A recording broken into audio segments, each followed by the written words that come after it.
Veeranjaneyulu Viharayatra 2 hours 12 minutes run టైంతో ETV విల్లో release అయింది. ఇది ఏ సినిమాకి సిమిలర్గా ఉందో కాసేపట్లో చెప్పే ముందు సినిమా ఎలా ఉందో చూద్దాం. ఫస్ట్ హాఫ్ ఒక 40 minutes వరకు రొటీన్ స్టోరీ కాదు, కొత్తగా బాగానే డెవలప్ చేసుకుంటూ వెళ్తున్నారు అన్నట్టు ఇంట్రెస్టింగ్గానే వెళ్ళింది. ఇక ఇంటర్వెల్ వరకు స్లో అవుతూ వెళ్ళింది. మళ్ళీ ఇంటర్వెల్ బాగుంది. ఇక అక్కడి నుండి బాగుంది అనిపించే ఫీల్ గుడ్ క్లైమాక్స్ని తప్పిస్తే మిగతా సెకండ్ హాఫ్ అంతా స్లోగానే వెళ్ళిందండి.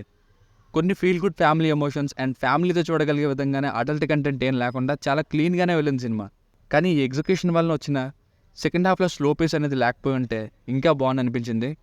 సరే స్లోగా వెళ్ళినా పర్లేదు, ఫ్యామిలీ ఎలిమెంట్స్తో వెళ్తే చాలు మాకు అనుకుంటే ఒకసారి చూడొచ్చు. సినిమాలో టాప్ సింగర్స్ పాడిన సాంగ్స్ మళ్ళీ వినగలిగేటట్టుగా చాలా బాగుంటాయి.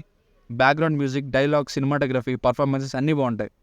ఏంటి ఇన్ని బాగున్నాయి అంటున్నాడు, మరి ఎక్కడ ప్రాబ్లం వచ్చిందంటే క్రియేట్ చేసిన ప్రాబ్లమ్స్ ఏవైతే ఉన్నాయో, తండ్రిని కొడుకు మిస్అండర్స్టాండ్ చేసుకోవడం, కొడుకు స్టార్ట్ చేసిన స్టార్టప్ ఫ్లాప్ అవ్వడం, కూతురు పెళ్ళి, ఎన్నోసార్లు చూసేసిన ఈ ప్రాబ్లమ్స్ని చూపించాక లాస్ట్కి ఏమవుద్దో మనకు తెలిసిపోతుంది. అందుకే సెకండ్ హాఫ్ అంతా ఫ్లాట్గా వెళ్ళింది. కామెడీ కూడా అంత భారీగా ఏమి ఉండదు, అక్కడక్కడ మాత్రమే అలా టచ్ చేస్తూ ఉంటుంది. ఓటీటీ స్టఫ్నే. ఇక నేను ముందు చెప్పిన సిమిలర్ మూవీ ఏంటంటే బసిల్ జోసెఫ్ గారు నటించిన ఫ్యాలమీ మూవీ. మలయాళం మూవీ, తెలుగులో కూడా హాట్స్టార్లో స్ట్రీమ్ అవుతుంది. ఇది కూడా సేమ్ ఈ వీరాంజనేయులు విహారయాత్రలానే సిమిలర్ స్టోరీ లైన్తో ఉంటుంది. కాకపోతే అజెండా వేరు, కానీ సిమిలారిటీస్ ఉన్నాయి. ఈ ఫ్యాలమీ సినిమాలో కాశీకి, అక్కడ గోవాకి, ఇక ఇక్కడ కూడా ఇలాంటి వెహికల్లోనే ఫ్యామిలీతో వెళ్ళడం, రోడ్ జర్నీ, ఇలాంటి సిమిలారిటీస్ అయితే ఉన్నాయి. బట్ ఇది మలయాళం సినిమా అని చెప్పట్లేదు, కానీ ఫ్యాలమీ మూవీ మాత్రం ఫుల్ ఫన్తో క్లైమాక్స్కి వచ్చేసరికి ఎమోషనల్గా ఎండ్ అవుతుంది. మిస్ అవ్వకుండా చూసేయండి ఈ ఫ్యాలమీని. ఫ్యామిలీతో చూడొచ్చా అంటే ఎస్ చూడొచ్చు, అడల్ట్ కంటెంట్ ఏం లేదు. బేసిక్ స్టోరీలో ఏంటంటే ఇంగ్లీష్ సరిగ్గా రాకపోవడంతో ఉద్యోగం పోయి ఇంకా చాలా అన్ని ప్రాబ్లమ్స్ రావడం వలన తన తండ్రి అయిన వీరాంజనేయులు అలియాస్ బ్రహ్మానందం గారు గోవాలో కొన్న హ్యాపీ హోమ్ని అమ్మేయాలనుకుంటారు అతని కొడుకైన నరేష్ గారు. అప్పుడే ఏం చేశారు, అతనికి వచ్చిన ప్రాబ్లమ్స్ ఏంటి, అసలు ఫ్యామిలీ మొత్తం కలిసి గోవా ఎందుకు బయలుదేరారు అన్నది story. Plus points, refreshing story line, కొన్ని ఫీల్ గుడ్ ఎమోషన్స్, అక్కడక్కడ comedy touch, songs, BGM, cinematography, performances and dialogues. This is the final moment of gratitude you can show to your loved ones అనే scene బాగా connect అవుతుంది. First half అంతా build చేయడం బాగుంది, ఇంకా problems పీక్స్లో ఉన్నాయి అన్నట్టుగా వచ్చిన అంతరాయం అదే ఈ సినిమాలో ఇంటర్వెల్ వరకు ఓకే. ఒక మిడిల్ క్లాస్ నాన్న పడే కష్టాలు ఏంటో క్లియర్గా చూపించే రోల్ నరేష్ గారిది ఎక్సలెంట్ పర్ఫార్మెన్స్.